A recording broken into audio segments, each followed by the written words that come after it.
Is there any particular thing that you specialize in, or what are the type of people that you most often help in your business?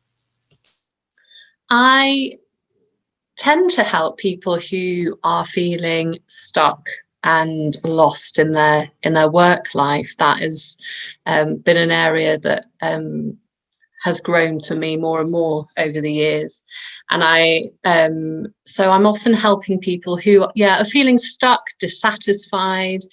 Sometimes it's more of a clear emotional struggle in terms of feeling burnt out, overworked, stressed, having difficulties putting boundaries in place to preserve their well-being.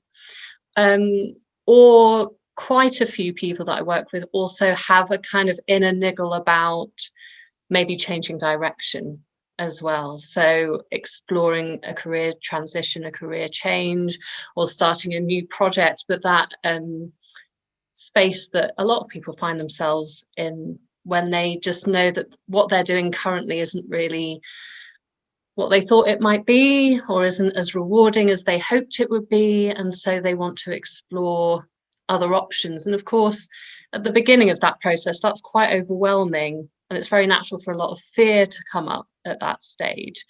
So my work with those clients is more around helping them tap into a greater sense of self-belief, confidence, but also just the art of taking action without the overwhelm, I think, is a big part of it as well. To take steps forward in a way that feels manageable, so that they actually reach their desired goal in a way that feels good and not really panicky and stressful. So yeah. So, what was the reason you studied at Quest? Because but I understand your background is not in that sort of work for all your. Yeah. Yeah. So I used to be a solicitor, and it was as early as the end of my training contract. At the end of those 2 years, I was in a city firm in London. And I just remember this moment where I was looking around the office and I'd had this feeling for a while that I'd tried to kind of, oh, I've invested so much time and money and effort to get me on this path. And there were elements of it that I enjoyed, and I enjoyed the kudos, and people respect a lawyer. My family loved it.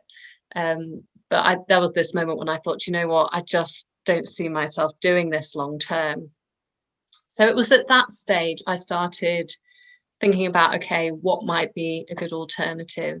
And I've always had an interest in psychology, so I explored different therapeutic disciplines and things, and I actually got in touch with an old teacher who had retrained as a hypnotherapist. And because I really liked and respected her, that kind of piqued my interest. She actually recommended Quest, even though she hadn't trained at Quest. So I thought that was a really strong endorsement.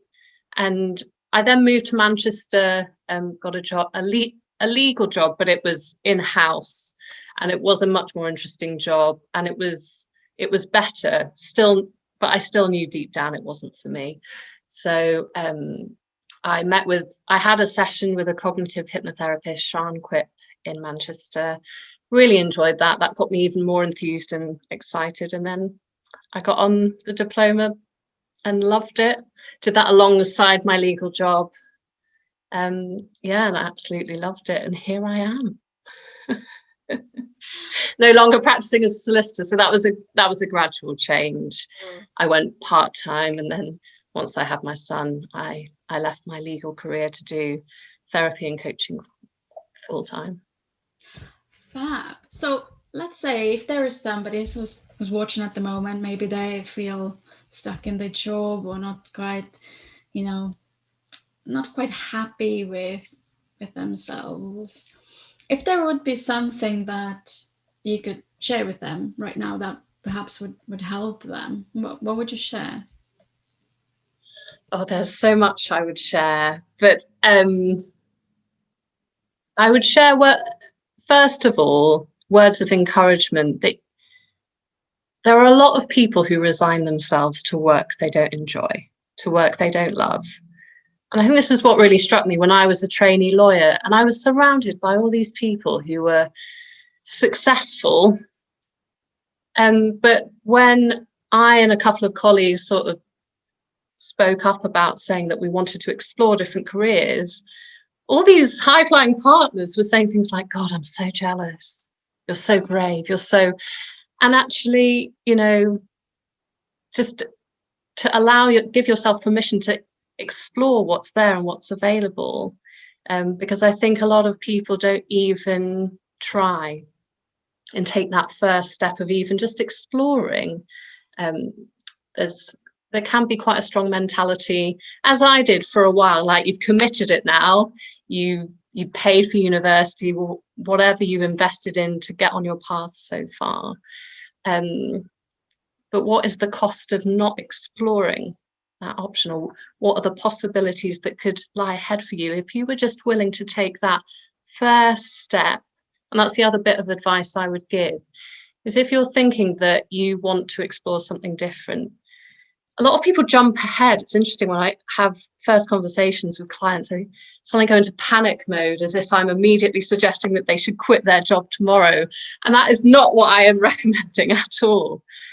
The first smallest step, which often just looks like research, just a bit of a Google search, or a reflection exercise about things you've been interested in the past, things that you love to do, talking to someone, just that, what would be the first easiest step to avoid the overwhelm? Thank you so much for that.